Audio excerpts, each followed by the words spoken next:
My people were biologically determined for one purpose alone, to break the bounds of logic and common sense. Maybe go back in time for some sexy shenanigans. Okay, that's two things. Hello, everyone, and welcome to the... No, not the Rules of Victor. No.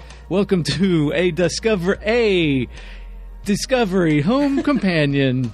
Your home for Discovery talk, and I'm here for some companionship with which Glen and I will happily provide. Yes. Oh yes, as always. I can always rely on my friends for their companionship. No, not friends. Companions. Yes. And all that implies, but no. We've already covered that before. My name is Wade Bowen, and with me, as has been our wont this season, is Glen Hall. Hello? Huh? Oh, I thought you said who, but yeah. I said hello. Who's that asshole? Yeah. What's he doing here? He's been here the whole time this season, and also returning back again, who from his hiatus last week, we have Sean Parada. I'm back, baby. Ooh, baby. Linda Hamilton has a lovely beach house. Is that where you were? God. Wow. That's where I was last weekend. Yeah. Is she okay with that being? Yeah, I mean, I won't say where. I won't say where it is. I won't say Don't share the address. Yeah, no, I'm not going to share anything specific. Is she okay with you providing her phone number and address? Because if you could, I have both of those things. Holy shit! Wow. You didn't meet her, did you? No comment. No, we Okay. didn't. No. She wasn't there. She hasn't been there in a while. She doesn't. Yeah. Okay. But she's off filming right now. Yeah, filming the Terminator. What is it called? Dark Fate. Yeah, whatever it's Okay. called. I don't know. Yeah. Yeah. Terminator Wade doesn't care anymore. Yeah. Terminator. Does anybody care anymore? Right. Well, I'm cautiously optimistic about this. So Glenn does. That's good. No, I mean, if it's good, I hope it's good. Yeah, there you go. If it's good, we'll go see it. I hope they spell more words wrong in the Yes. All I really want for these big tentpole sci-fi franchises is just for them to be good. Yeah. That's all I ask. Yeah. It's not asking for much. No, but yeah. Oh, but speaking of, we're here to talk about one of those. Hey. And hey-oh, what was the name of this episode this week?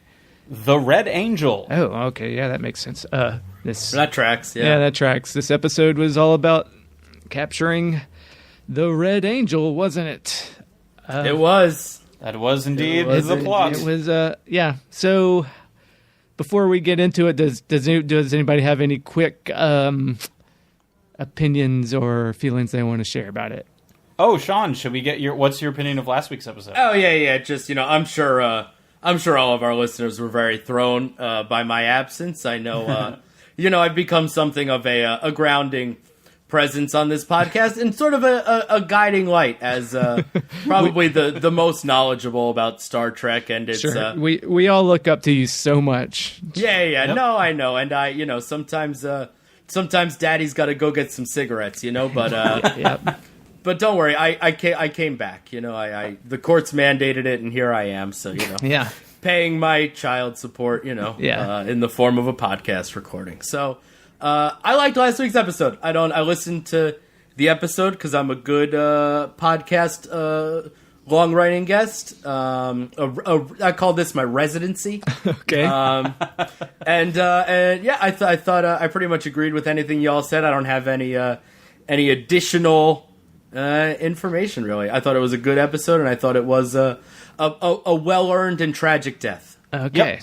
So yeah. So there's the recap of the last episode of the podcast. And what did you think about the Red Angel? Oh boy, I liked this episode.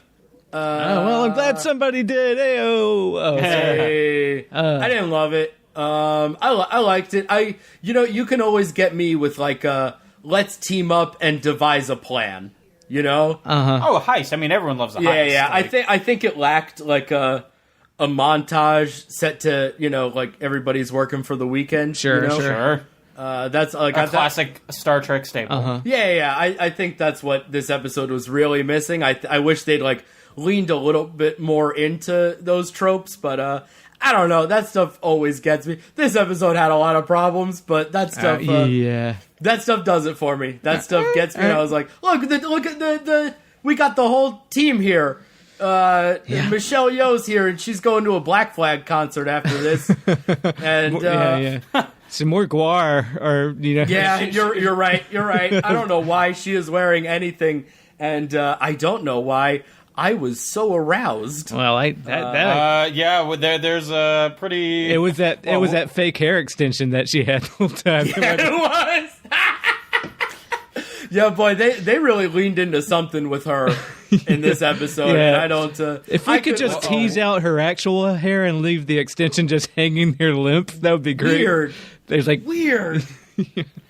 I hope her spinoff has a lot more discussion about her sexuality. Sure, that's all I want. I suspect that will be the case. Yeah. All right, quick impressions from you then, there, Glenn. I really.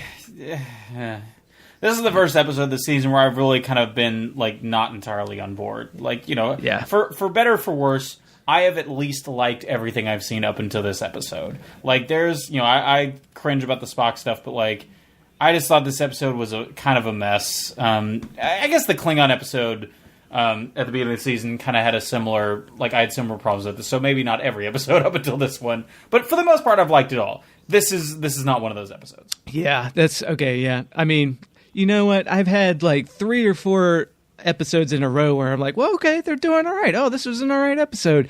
But I have to tell y'all, man, it's time to go back to the old me because this was dumb and it made me so mad. I was yelling at my TV. I miss the old Wade. I was like, wait a minute, what? I mean, it was the director of this one is directing the premiere episode of the Picard show, whatever it's called when it comes out. That's not good. The direction was fine, and I was like, thank God, like, you know what, did me a solid because she really pulled back on the lens flares for this. Yes, but like, I mean, we'll get into it, but there was just so much in this episode. I'm like, what the fuck? That doesn't even that don't make. Oh yeah, I've got a lot of those comments. To quote the woman I saw at the Creation Museum. Oh God, watching reading a exhibit on raft theory and why marsupials and animals are all over the planet because they were distributed rafts by trees. Well, and she was looking at something that didn't make any sense at the Creation Museum. I think you can figure it out. And she just like, she was like, wait, that don't make no sense. Yeah. And you could just see the wheels start falling off of everything she believed. But she's like, that don't make no sense. And that's how I felt about like so much they were doing in this episode. They're like, you have to do this because I deserve to know. It's like, what? But that don't make no sense. There are definitely a lot of contrivances. Sorry. Yeah. No, that's okay. I gotta say, it's a good thing I wasn't missing for this episode. Because this episode was built for me, baby. I am fucking Sean. The thing where you're willing to believe something that isn't. Suspension of disbelief. Sean's suspension of disbelief parada. Good lord, my brain's not working either. It's fine. That's okay. I am so on board for all of this shit. Because I went through the same things. Every time some of that shit happened, I was like, well, that's stupid. And I was like, I don't know, I'll watch. Whatever. Let's see it. This Leland story, about Michael's like parents is insane. Yeah. Like that is all why he would tell her that at all, let alone like tell her that right now is preposterous. Yes, right. And it's so absurd. Star Trek is, the original series was goofy. There's so much that is like, just don't think about it too much and just go with it. Right. Yeah, but like this show is so gritty and dark and trying to be like realistic. So that when they do this stuff, I'm just like, I'd go with this on a goofy, on a TOS episode even, or, Deep Space. Right. That stuff, they're going to, sometimes they just like, oh, we're doing a goofy Star Trek. Yeah. And then like, okay, fine. But this is like, everybody's so serious all the time, and they're trying to like set up all this, like that this is a real world that might be and stuff. And then they do this stuff that we'll talk about in this when we get into it. And it's just like, I'm sorry. You can't sell the gritty reality of how you're shooting and everything and then sell me this pile of shit over here and have me, like, eat it. Like, I'm not going to do that. I agree. I mean, well, we're gonna go through. We're gonna do our thing. At no point will I say this was a good episode. Sure. At every point will I say I was pretty fucking on board with it. Oh yeah. I mean, if I start saying, feel free to attack me about my positions. Yeah, I don't want to don't give me a free ride because I brought you on to this podcast or anything. Yeah, no. Some of it I'm gonna call you out, and some of it I'm gonna say, God, you're right. That was fucking dumb. All right. So I'm stoked for it. Yeah. So before we get on, so I have word here, Glenn, that you could provide us with a short synopsis of this episode. It's true. I come prepared with a detailed breakdown of the episode, which will help me. I'm hoping to get the synopsis done inside 3 minutes. Would anyone care to time me? I mean, I would care to sell Wade a bridge somewhere, but if he's believing that this is going to happen. Fine, I'll set a timer myself. Okay. I'm going to set a time. I don't trust you, man. No, I'm going to set one. Right. You do it. I got it. I've got it. We have to trust the independence. I trust you very much. Okay, so just let me know when you start timing, and I'm going to give us a synopsis. All right, Glenn. 3, 2, 1, go. Okay, so the episode starts with Ariam's funeral. Everyone's sad. Everyone's telling stories about how much they loved her. Saru sings, which was kind of an interesting moment. After that, Michael and Tyler talk. They free him because it's like, oh, we thought it was you that was fucking around with our systems, but it turns out it was Ariam. Michael and Tyler are very awkward for reasons I can only describe as you work for Section 31, so fuck you. Mm-hmm. And then the Pike and Cornwall and everyone, they have a roundtable on how the AI tasked with amoral threat elimination at all costs became evil. Who knew? But yeah, they're talking about control and what to do now. Tilly makes a comment on the whooshing doors, which I thought was funny. Then we discover what Project Daedalus is. It's a secret project from Section 31 about time travel. Yes. And this is accompanied by a data dump, I believe from Ariam, but they basically has the identity of the Red Angel in it. And guys, it's Michael, or at least they say it's Michael. Definitely Michael, 100%. No other way it could be anybody else. Absolutely Michael. They give her an ultra MRI to confirm. They say oh, your brain waves are the same. They go far out of their way to confirm it's definitely Michael. Couldn't be faked. Couldn't be anybody else. Nope. Yep. Nothing suspicious about that. Spock mansplains everything. The minor observation, Ethan Peck says sensors like Leonard Nimoy did. Yep. More red signals, but what do they have in common? They're trying to figure that out. Leland and Giorgio arrive unannounced. And they try to convince everyone, they're like, hey, you know how this is our problem? You should listen to us about how to fix it. Because all of this is about how there is apparently a time travel arms race with the Klingons, which is what led to the development of the Red Angel tech. And somehow, evidently, Michael has gotten a hold of this, and they start coming up with a plan to trap the Red Angel, which I have a gripe about that, but I'll get to that later. Giorgio keeps egging on Michael to confront Leland.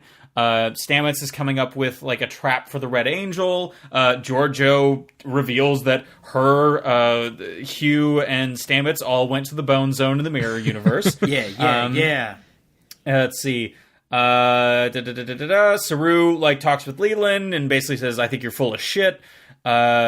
Leland talks to Michael and confesses that her parents were working on this time travel project with him, and that they were at the they weren't there to see a supernova when the Klingons killed him, but they were there working on Project Daedalus, and so he feels responsible for them being killed. Michael punches him with the most cliched lines ever. She thinks that Tyler knows about this, and so she's mad at him. Hugh talks with Cornwall about therapy just because, he feels like a different person. That's a side plot. Let's see. Michael does some training, complete with a Rocky-style music, but no montage. Spock comes in. They talk about their stuff. And then... let's see. The variance that determines the Angel's movements is Michael being in danger, so they decide to use her as bait. And I'm just going to say that's a stupid plan for reasons I'll get into later. Yep. They go to ESA 4 to set the trap. Michael booty calls Tyler before this happens. I don't think they actually sleep together, but she, they make out, and she's, really scared because their plan is to basically kill Michael so that the Red Angel will swoop in to save her.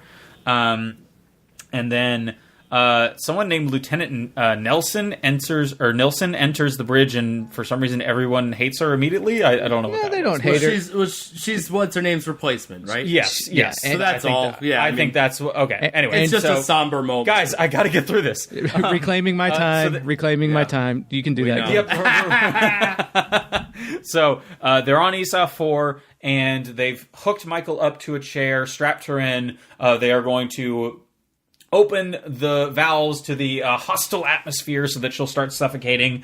We get insane noises once again from Sonequa Martin Green. Yeah. While she is suffocating.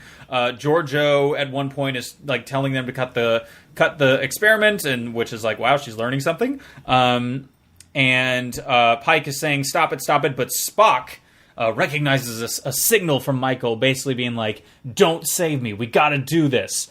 And so Spock holds everyone at phaser point so that Michael will continue dying. It's very dramatic, and it seems like the Angel's not going to appear, but oh my god, the Angel does appear, and their trap works, and the MacGuffin device knocks the Angel out of the Angel suit, and guys, would you know it? It isn't Michael. Oh, I should also mention the Angel heals Michael with a red Kamehameha beam. Yep. But then the Angel... it's Kima from The Wire. No. So very important moment before the big reveal. Leland's keeping in touch with all this, or he's researching something in his office, and he gets stabbed in the eye by Control. Which was kind of a shocker. But then, of course, the big reveal, the Red Angel is not Michael. The Red Angel is Michael's mom. And that's How long do you think that took? I feel like I didn't hit 3 minutes. I feel like that probably was 4 or 5 minutes. 6. Damn! That's still pretty good. It's not bad. Yeah, I mean... For as much as I covered episode. That was very detailed. It was for a synopsis. Very detailed, but right but relatively... for a synopsis. Yeah. Okay, I'm gonna leave now, so you guys can come to the rest of the episode. Well, good. At least now we know what we're talking about. All right. Yeah, there you go. Yeah, lot to unpack. Yeah. Okay. So let's just jump back to the beginning and we'll talk about some of this stuff. Like you said, we open with the funeral for Arium. Yeah. And did anybody watch this and say man, poor Lieutenant Connolly got no respect? Right? Remember, the big old funeral, and then that guy. Remember that guy that died? Yep. Yeah, that's okay. Nobody else does either. He had a family. He had friends. He served with Captain Pike. They were just oh, thank fuck that douche died. Right? That's honestly, I had already forgotten about that character. Yeah, so did everybody else. You're but we got so many nice things to say about Arium.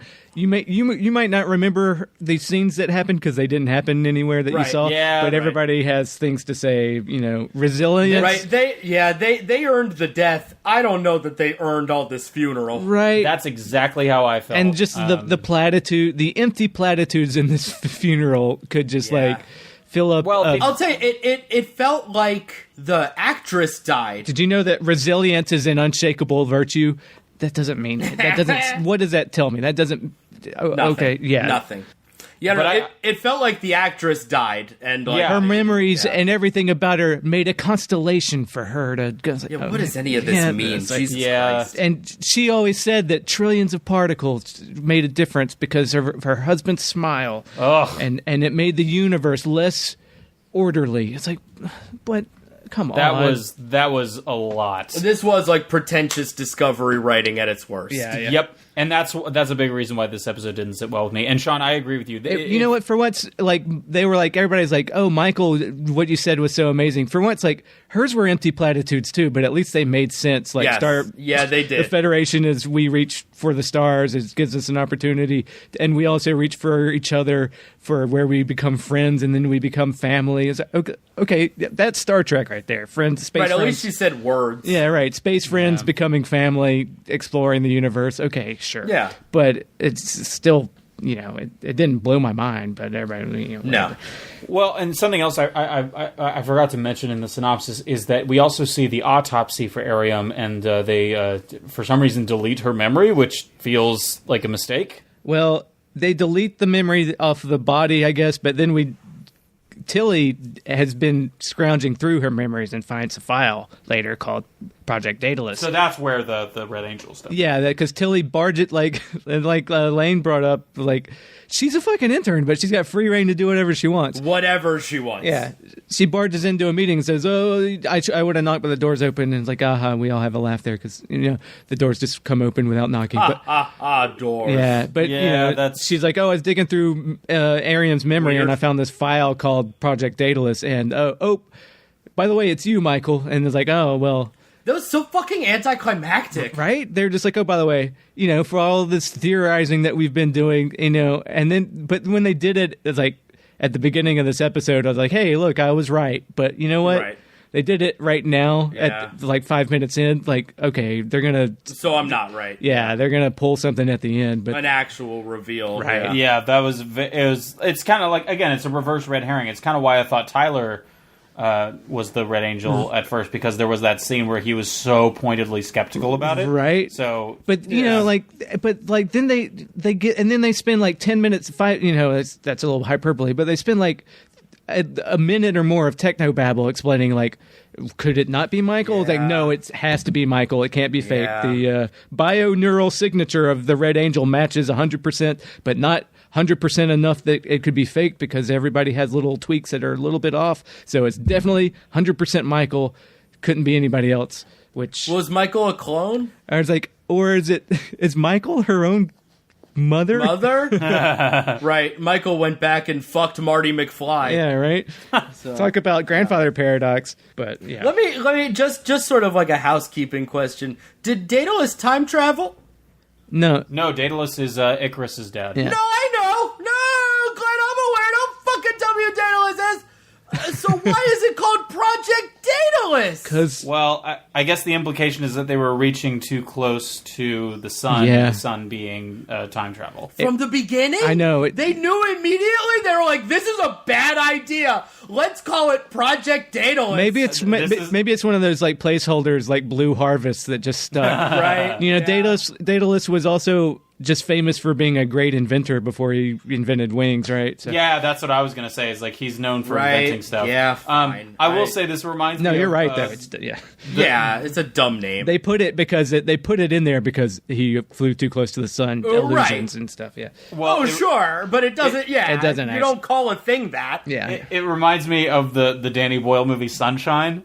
Yeah. I don't. Have you guys seen that? I haven't. No. Well, the premise is basically that a spaceship is going to the sun's like burning out, and a mission's being sent from Earth to reignite it. And Sean, do you know what the name of the spaceship is? The Daedalus. Icarus. Even worse. Yeah. Well, that makes at least they're flying close to the sun. Right. Sure. At least that's something. But it's the same thing you said, Sean. It's like, yeah, this seems like a bad idea, and we better name it to reflect that. Icarus didn't make it. Right. Have some fucking optimism. Well, it's a suicide mission because the sun might. We're not here to talk about it, Danny Boyle. Well, maybe. you consider God of War canon to Greek. All right. I always want to consider God of War canon. Right. Me too. So here's the bit. My biggest thing that I was screaming at the TV the most of. Like, all right, they're like, okay, they come up with a plan. Okay, let me just say things I like first. Like, okay, we were in an arms race, and, if the Klingons had gotten to it first, they would have just wiped us out before we stepped out of the primordial ooze or whatever. No offense, Ash. And he's like, no offense. No, they totally would have done that. It's like, we would have, yeah. That was funny. All right. Yeah, no, I did like that. That was a good moment. And, a valid concern if the enemies are developing time travel, that is... particularly that enemy. They totally would have wiped you out. That's cool. But all right, I said something nice. I'm going to tell you what drove me crazy. Yeah, please. All right, so they're like, okay, they come up with this plan to catch Michael or whatever, And she's like, look, she says over and over again, everything you know, I need to know. I deserve, if I'm the mission, then I deserve to. If you're the mission, you can't know any of this because time travel, dummies. Like, come on. Right. If it's her, why are they telling her the plan? Yeah, like, they should not tell her the plan. They should make the least. So the Red Angel is me from the future coming back in time. So why don't you tell me exactly what the red, so me in the future can know what I know? It's like, tell me what the Red Angel can't know. Yeah. It's insane. And like, look, if you wanted to make this plan work with the minimum amount of risk for Michael, like for her safety, you would just make her believe she was in danger. Yeah. And I guess you could argue that. Well, just knock her out and put her in the chair, right? Yeah, like, and Leland is like, the Red Angel comes back and they're like, "Why is everybody trying to kill me?" Right. Well, but she doesn't know. Leland tells her like, "Well, I've told you exactly what you need to know." And she's like, "That's not enough, motherfucker." And he's like, "Oh, well, okay then." It's like, no. Where's your? I thought you were a logic person. Yeah. I thought you were raised on Vulcan. What the fuck? Yeah. Like, we've talked about this before, but the Star Trek Discovery's vision of logic is not as ironclad as well, like, and that's the thing. Like, something Kristen brought up on the Discord. Like, if you're gonna have time travel on the show, you got to know what kind of time travel you're doing. Like, you gotta lay out what the mechanics are so people know what your confines are working in, or else you got to hand wave it completely. Like, to say where it's timey-wimey. Yeah. Like on Deep Space Nine, you know, it's like, oh, we just have an orb that lets us travel back in time. Don't worry about it. Right. Or else you're working with, you know, Back to the Future rules or whatnot. You have to do that because it's enough of a trope at this point to where come on. Yeah, but even or you know, a lot of times they'll just say in Star Trek, it's like, oh man, temporal mechanics are a real mind fuck. It's like, oh, you know, that's fine, that's enough. Timey-wimey, whatever. Sure, because we're on board. We just want to see the story you're telling. Yeah. Mm-hmm.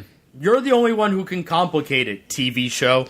Right, but then in this, they're just like, okay, yeah, that's it. They have no discussion about what kind of time travel they're working with. They're just like, nope. Michael's a variant. We got to kill her to lure the angel. Okay, well, here's everything we're going to do, Michael. Don't worry, we're going to bring you back. We're going to tell you we're not going to let you die. So, of course, it makes sense that the angel isn't showing up until we know it's going to for stakes and tension raising or whatever. But right, and I mean, and I guess that like the idea is that like Michael realized, and that's why she told Spock like, no, like, you've got to let me die, man. You've got to, like, let us go through with it. Which, like, okay. But why did she just realize it in the chair while she was dying? Well, she did make a big, like, stink. Well, not a big stink. She made a big point, an understandable one, I would argue, about, you know, this is about the the preservation of all sentient life, because another thing I forgot to mention is that, you know, they firmly established that Control's end goal is the eradication of all sentient life in the galaxy. Right. Sort of classic. He's an Ultron. He's, you know. Yeah, exactly. Right. Which, I mean, I think I mentioned last episode that I kind of hate that the big bad is Section 31 Control. And I think I can elucidate more why it bugs me so much. Please. Because it further shows, like, this... how fucking small the galaxy is. Yeah, that's fair. Yep. Like, these, you know, I bitched enough already about how the 7 signals are visible across all the galaxy and they notice them all at once. Like, that doesn't... on one map. Yeah, and they know... Yeah, so, like, when every other Star Trek franchise... they find the limit of the galaxy or something on TOS, but, like, Berman, Star Trek, TOS on, they're in the Beta Quadrant, or... they're exploring the Gamma Quadrant or the Delta Quadrant, and it's a huge unknown that nobody knows what's out there. But here they just have the whole thing. And Star Trek is all about encountering new lives and new civilizations. But the thing that is going to destroy all sentient life isn't something unknown from outside, it's something from us. So humans, once again, are and the Federation is the center of the galaxy. Right. Everything revolves around the Federation and Section 31. Like, there's no stories that can exist outside of that. And so your objection comes from the sort of colonial overtones of Star Trek Discovery. This sort of Federation centric, this sort of Section 31 centric story. Yeah, and the only thing that is a threat is from like there's no there's nothing to discover is the biggest there's no threats to the galaxy except what we create for Star Trek Discovery. What are we discovering? That humans are bad? Yeah, right. I get it. I agree. Which is a fine story to tell. That's what Star Trek can tell all these stories. It's telling stories about humanity, sure. Right. But by making it shrinking the setting down, it destroys what the exploration part of it. Yeah, that's fair. They would have been better off just I would not have minded if they just wholesale ripped off the Mass Effect story. Right. If they, and hopefully maybe in later episodes they'll say actually the biggest part of Control that was a threat was this thing from outside. Right, this alien that was controlling it. But then even that is a little bit lame. I don't know. Yeah. It's the TOS episode that this reminds me of really is Nomad, the space probe that collides with another unknown species space probe with the intention of sterilizing infections, and it suddenly its mission becomes sterilize everything, right, including all life, and I could, I wonder if there would be some tie-in to that. Hopefully. Glenn, can I ask you a question? Yeah. Have you been watching Star Trek: The Original Series? I actually have, Sean. You have? Wow. You mentioned it. Yeah. Funny. I just have some notes right here. It's just so great. Oh, you do. So good. That's interesting. Yeah, the Nomad. I would now that you bring that up, I would feel like they'd be remiss to not mention that if it's starting to wipe out all life, and that's the part of it, and that's 10 years from now or whatever. Another callback to another Star Trek thing that I noticed that I want to say maybe this is what the writers knew that they were making a reference to. They talk about the Red Angel suit, which was a Section 31 program the whole time.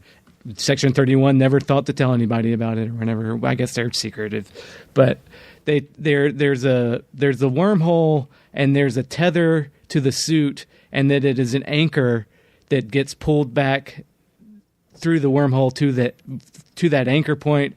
And that's basically what happens in The Visitor, a Deep Space Nine episode where Jake Sisko is tethered to his father, Ben Sisko, who keeps kind of getting pulled back to his anchor, which is his son, in different times.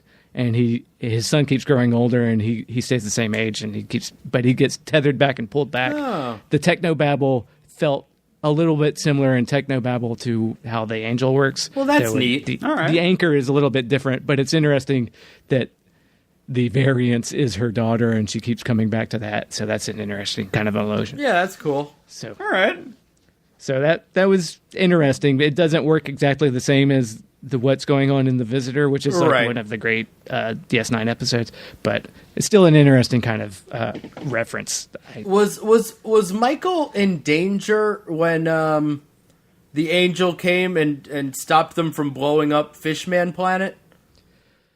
No, she was on the ship, wasn't she? Yeah. All right, then. Well, they do say the Angel shows up. The signals were not necessarily all about Michael. But every time the Angel showed up in person, Michael was there. The times that it showed up without the signal being there, I guess. Oh, okay. It showed up on the asteroid when she wasn't really in risk, but then Michael says, "Oh, it gave me strength seeing." Right. Oh, yes. That was insane. That was dumb. That sucked. If you're doing this thing where the Angel saved Michael, then the Angel has to fucking save Michael. Right.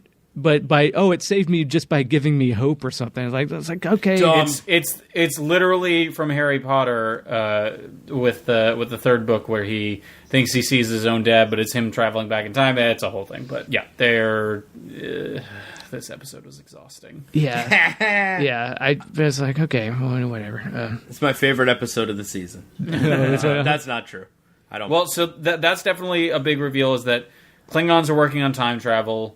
The Section 31's has been developing all this crap to counteract it, and it somehow has spiraled out of their control, just like the evil AI did. Right. And Leland was I understand Michael being upset at Leland, she thought she was the cause of her parents' death the whole time, but he was just doing his job, right? And she was like, "Oh, you betrayed my whole family." Like, no, they were working. They were on assignment. They knew what they were getting into, I presume. So I mean, like even Spock says like Leland's recklessness got your parents killed. Like it seemed like he could have done a better job making sure they were safe, I guess. But like, they're in Starfleet working on like a top secret thing that they know the Klingons want. No, that's impossible. They would have told me. It's like, you were 7 or some shit. They didn't. They don't have to tell you shit. That's You're a child. Right. And the time crystal, which a lot of people are groaning time crystal seriously, but I know I did, including me. That's literally what it's called. Yeah, it's called a time crystal. There is no, but time crystals are an actual thing that exists. Wait, like in TOS? Or no, in the real world, in reality. Wait, what? They are. Somebody in a lab has created. Their time crystals are a thing. I'm sure they don't work anything like to power a time machine kind of work, but there is people in a lab have created or postulated the existence of time crystals where. That sounds wild. It sounds I'm out. I don't know how it works. It's probably just a weird theoretical like lab construction, but it's a thing. Right. So man, that's interesting. All right. It's still dumb talking about time crystal. Like this time crystal had a transponder on it, and the Klingons followed them back and killed them. But though it wasn't, I think in your very detailed synopsis, you're like, oh, I think maybe. You didn't mention it. Like the reason they were also watching the supernova was to presumably power the suit. Oh, because they need like 12 warp cores or whatever to do it. They do make a point about how much energy the suit needs. Right. Which and if Michael's mom didn't actually die at that point, but actually zapped off in the time suit, then presumably that supernova helped power it. Interesting. Okay.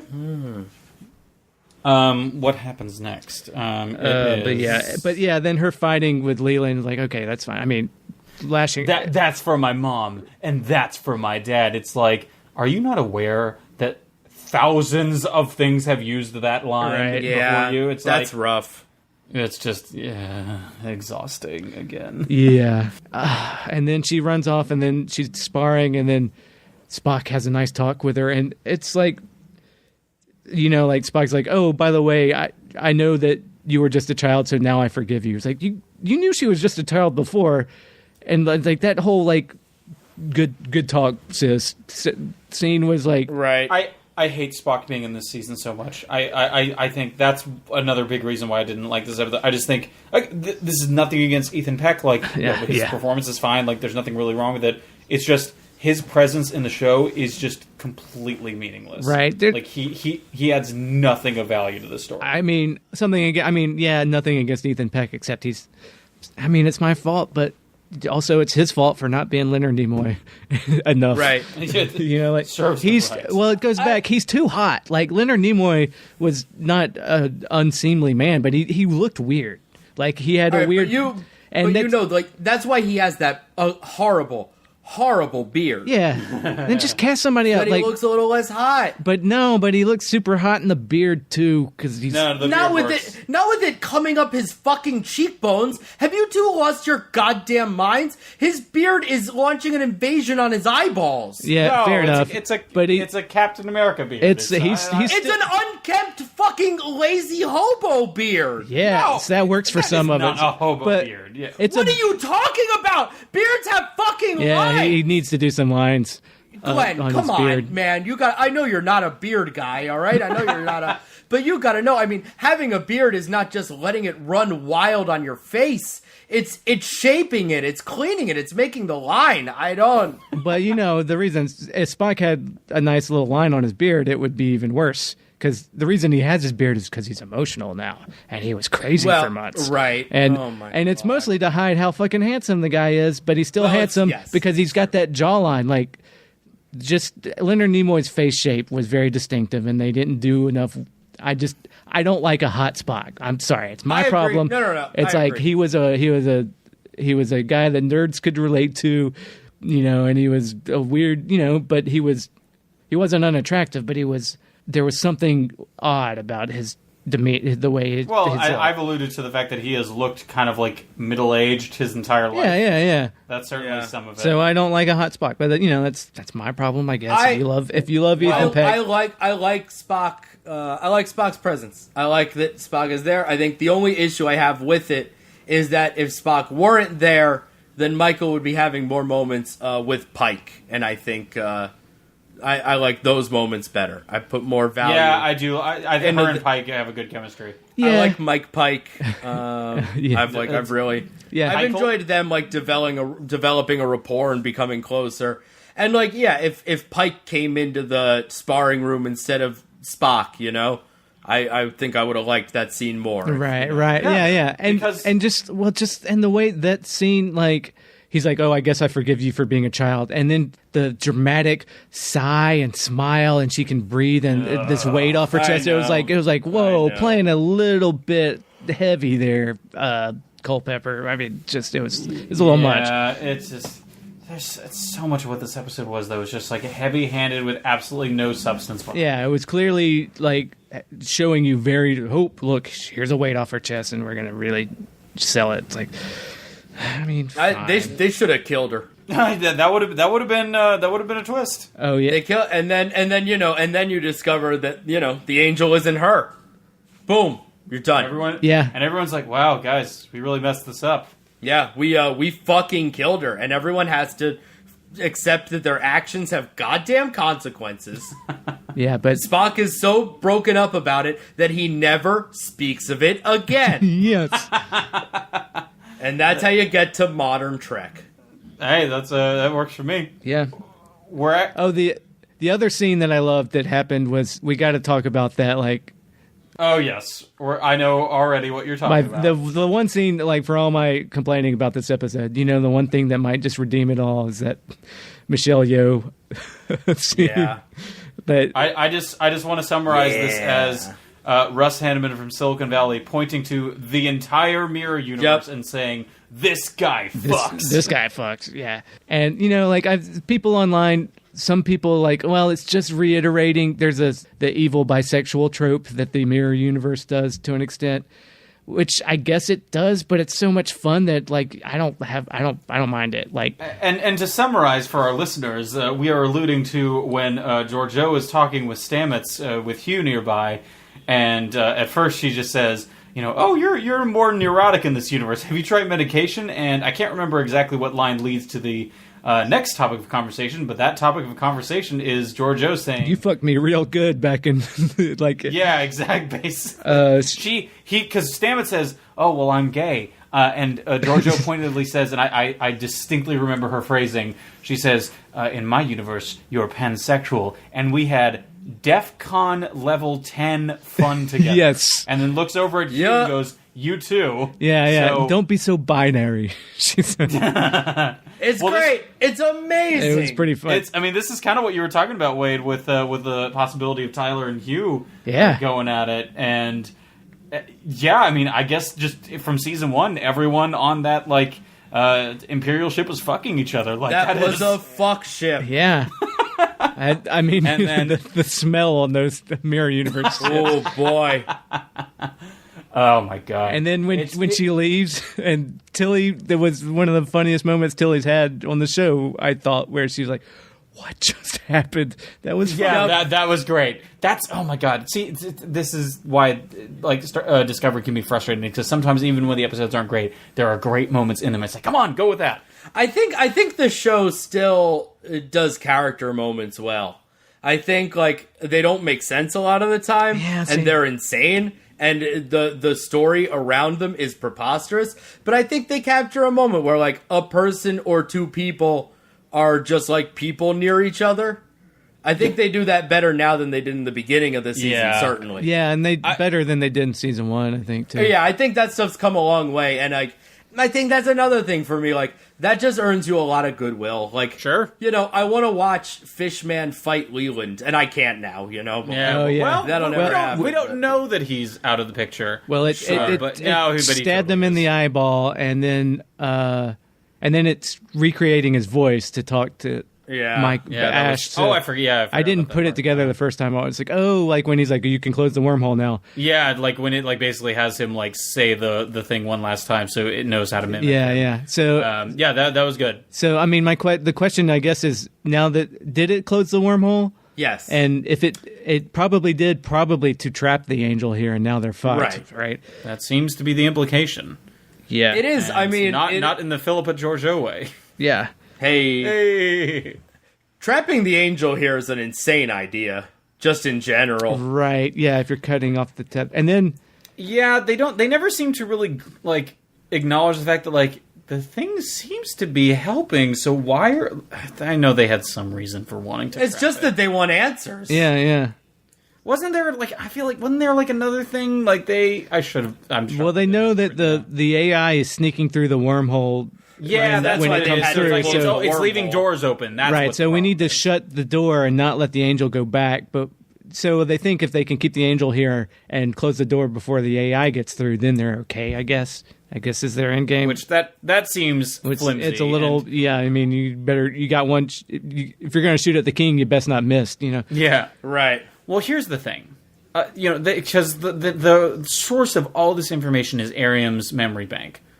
And they know that Ariam was possessed by Controller or whatever Control becomes in the future. So, and I might be wrong about this, but I don't recall anyone ever bringing up the notion that, like, can we trust this information? Like, how do we know that, Control didn't... Well, they do bring that up when they're like, this Ariam was under possession by Control, so maybe it's not Michael. Maybe this is fake information that was planted. Right. And then they go out of their way to say, no, not maybe. Couldn't be. Nope, no way it's a copy. It's definitely Michael, 100%. Well, bioneural signature. Like, it'd be too perfect. Right. So Michael's clone. So yeah, that's it. I mean, but then I think the show just wants us to, to get all Ed Wood and like, what about suspension of disbelief? Haven't you heard of suspension of disbelief? To hand wave that just accept that moms have the same bioneural signature as their children. That's insane. What does that mean? I mean, we'll see. Maybe they won't do that. But it feels like that's what they're going to do because... Yeah, they probably will. Michael being a clone is kind of an interesting... I think... I want her to be her own mom. And that's why... I mean, listen, I still want her and Spock to have fucked, all right? I know. Like, they won't make any... They're too much cowards to make any of these bold choices. She's her own mom. Sean, she fucked her dad. Yeah. Sean, did the Philippa Georgiou stuff not, like... No, it got me hungry for more. Michael and Tyler are talking, and I don't know. They're talking about Section 31 bullshit, and Tyler goes, "It's not black and white," and I wanted Michael to go, "Yeah, but we are," and then they fuck. He's a kind of brown. He's Middle Eastern. Oh, is he? Yeah. Then I sincerely apologize. Yeah. I mean, and that scene too was all so weird to me. Like, oh, you're aligned. Like you aligned with Section 31 because you believe in that's who they are, and you've committed to that. It's like he's just been jumping around from one thing to another. I don't trust him. Right, he got dropped at Section 31. Yeah, and he was So I don't know why I feel like he has any loyalty to anybody. Yeah. Except you, Michael, because he's in love with you. But like, why should you believe any of that? I have no idea. It does seem like the show's decided he does, though. Right? Yeah. I mean, maybe, they might be setting it up for him to break that at some point, but I don't think so. It really does seem like the show is wants us to believe that he is loyal to Section 31. Right. They're just trying to get all their pieces in place from the mess they had last season, so they're just like trying to get us to go with it, but it's like it's a little much. Like I know, yeah. And then because then Cobra has the like, oh, you used to be a therapist, Admiral Cornball. And she's like, yes, have a seat in my office. And like, she's got, one thing I absolutely hated about this episode was it's like the 23rd century or whatever. Why is Cobra coming in like he just came off set from the Entourage movie? Like that he's wearing a slick jacket and a black shirt. Like, you're from the future. Wear future clothes. Like, nah, I love it. No, it was. Like, I think he's old school, baby. If Kristen were here, she would back me up. They need their fashion sucks. I was like, pop that collar and elbow a jukebox, man. Right? Let's do it. No, thank you. Come on, it's Star Trek. No, I agree. They should have future clothes. Yeah, I mean, and why is he wearing black? I mean, because he's in mourning for himself, I guess. But right. Whatever. But again, so what is Giorgio wearing? Whatever she wants. Yeah, her outfits are getting wilder as the season goes along. Yeah. It's like the more like power she's taken in Section 31, she's just like, I don't know, I'm wearing this fucking leather jacket with studs, bitch. Yeah, like, you haven't watched season 1, but she was all into, like, the weird, it's very mirror universe choices. Is it? Okay. Yeah, spikes. I'll tell you, let me tell you what, man. She straps it on. Oh, yeah. You know she straps it on. Yeah. I knew God, I Yeah. hope they explore that more in the spinoff. Oh, yeah. I think it's safe to say they will. Yeah. Glenn, are you still with us? She straps it on? Yeah, did you log off yet? No, I'm still here. Okay. All right. I know you don't like the strap-on talk, but she straps it on, baby. I mean, I think that's a fairly safe assumption. She does it all. I think there's no doubt that, like, the Giorgio spinoff is going to be the horniest Star Trek show ever made. Oh yeah. She's down to clown however you want to go. Mm-hmm. Even DEFCON 10 fun, as she puts it. Yes. That should be the title of the show. Yeah. Yeah. Section 31, DEFCON 10 fun. Is that going to be the name of your podcast about it? Sure. When it happens, like 30 years from now. Oh, that's pretty good. Yeah. Perfect.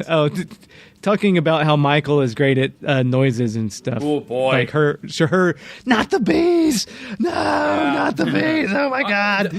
It definitely feels like they could have come up with a less painful way for her to be in mortal danger. Yeah. Yikes, man! They're like, Sonequa, you're great at these noises. Like, make some zombie noises from Walking Dead, like, and then also melt your face. Yeah, go full Wicker Man on stuff too. Like, I mean, good lord, Sonequa Martin Green, man, give her some credit for just like world class. Like, she does not go halfway. She goes.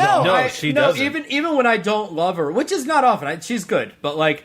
She commits, man. She commits to all of this, which you have to do on a Star Trek show. She does. Yeah. I just want to shout out again to like the fight scene from last week's episode. Yeah, that's pretty good. Which her vocal work in that episode like made that one of my favorite action sequences of the entire series. Right. That's a good action sequence. Yeah. They got a fight. They got some choreography going. Yeah. She goes all in. My nitpick is that sometimes, like, being raised Vulcan and being logic, I know, is not restraint, and she never has that. But, I know, but I don't blame. I don't blame Sonequa. Like, she's good in all these scenes, and she breaks down well, and yeah, she does a Picard tuck in the elevator where she tugs on her shirt. Yeah, nerds notice that, I'm sure, but it felt a little forced to me. But whatever. Yeah. The Picard tug was just a thing that Patrick Stewart did because none of the costumes fit right. Right. But it's been a thing that they do on Star Trek all the time now because it's made iconic.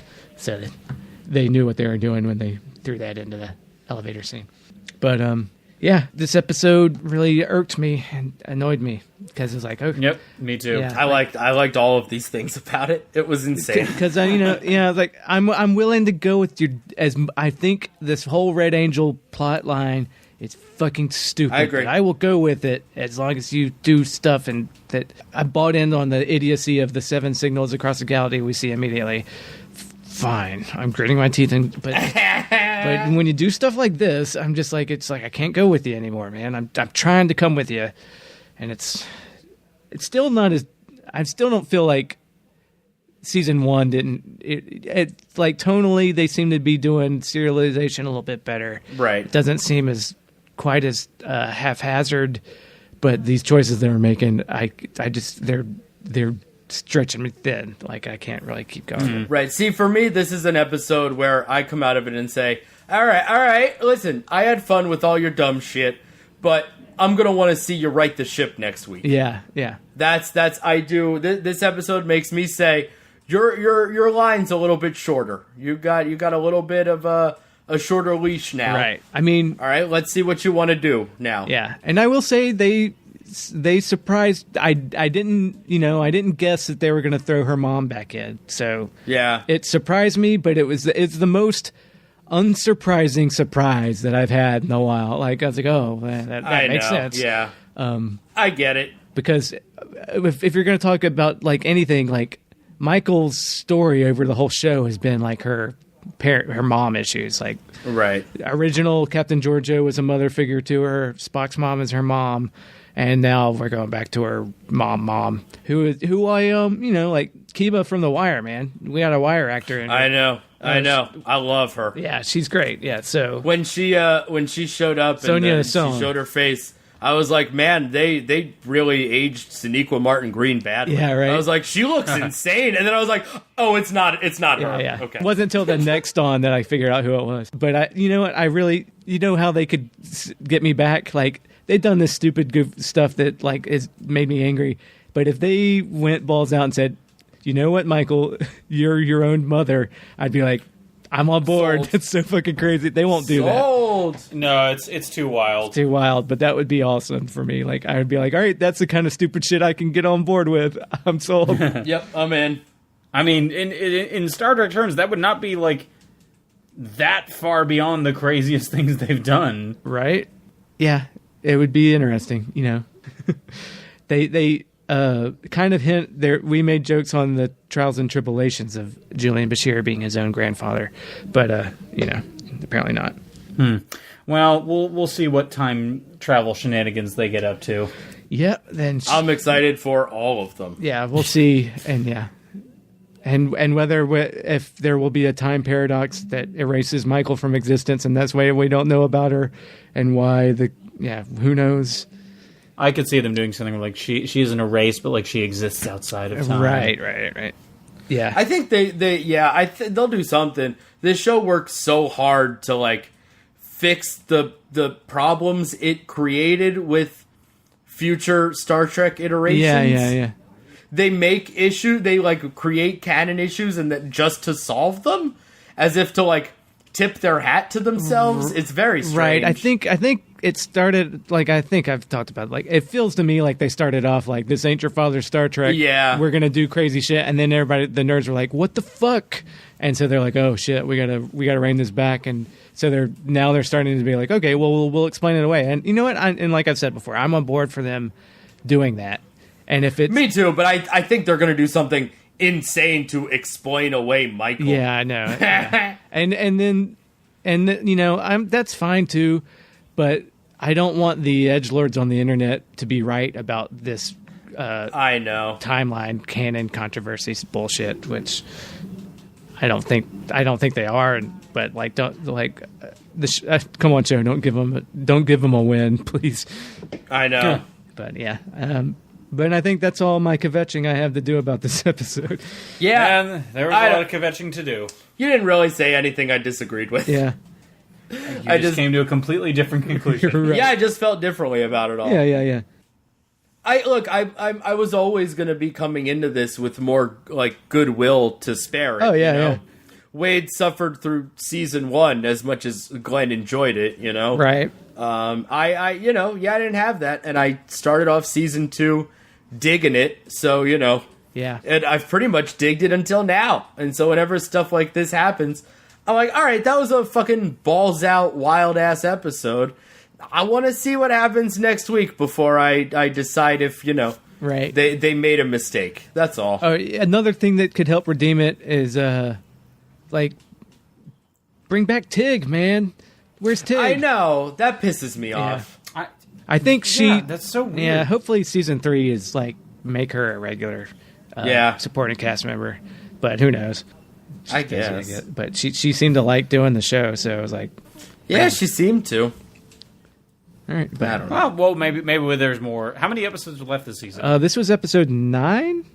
Or I think this is 10. This is episode 10. Okay, so there's 4 more, I think. There's 14 episodes. Boy. Of the entire season? Yes. Yeah, only a 14-episode season. Yeah, we are in the back end. We're in the end game now. Yeah.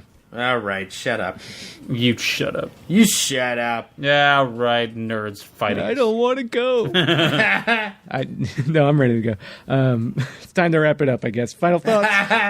I guess we covered it. Yeah. It's good. Yeah.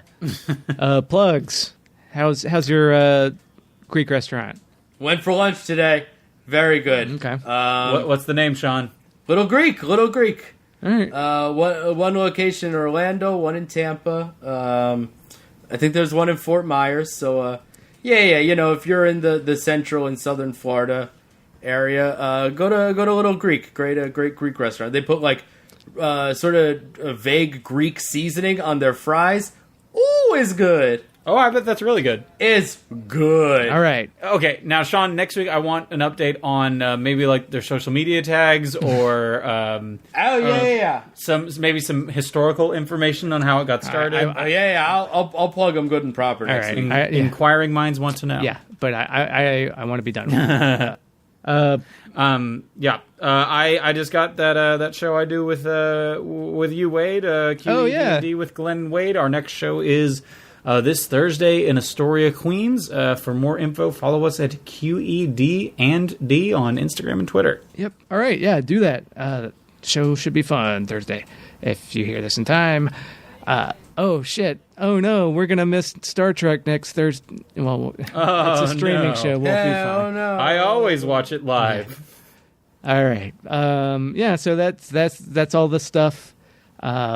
Shoot us an email. Go to kickersofelves.com or give us a call at the voicemail hotline at 917-408-3898 if you want. And check out the Patreons if you want to support the show and all the Kickers of Elves shows that we do. Go to patreon.com/kickersofElves, where there will be plenty of extra content about Star Trek and other more non-Star Trek things. None of which features us. Yeah. If that helps sell it. Yeah. Oh my God, it's a franchise. I could become Little Greek. I could become a franchisee. Oh, okay. Oh. All right. Well, if you end up starting the official Little Greek podcast for the franchise, you can. Yeah. All right, sorry. All right. But so that's all the info. Does anybody have any way they want to close this out? It's been DEF CON level 10 fun. Hey. Womp, womp, boop. This has been a podcast. We fuck. Subscribe to us on iTunes or Stitcher or Caster or Fuckcast or Podsucker. Good app. Review us on iTunes. Very good app. Also grab a bit of fame for yourself by calling us at 917-408-3898 and leaving us a message. We play that shit on air. Or email us at rulesofacquisitionpodcast@gmail.com. Also, listen to our Deep Space Nine podcast, Rules of Acquisition. It is pretty amazing, but you may not yet be ready for its awesome amazingness. Assess your personal awesomeness appropriately.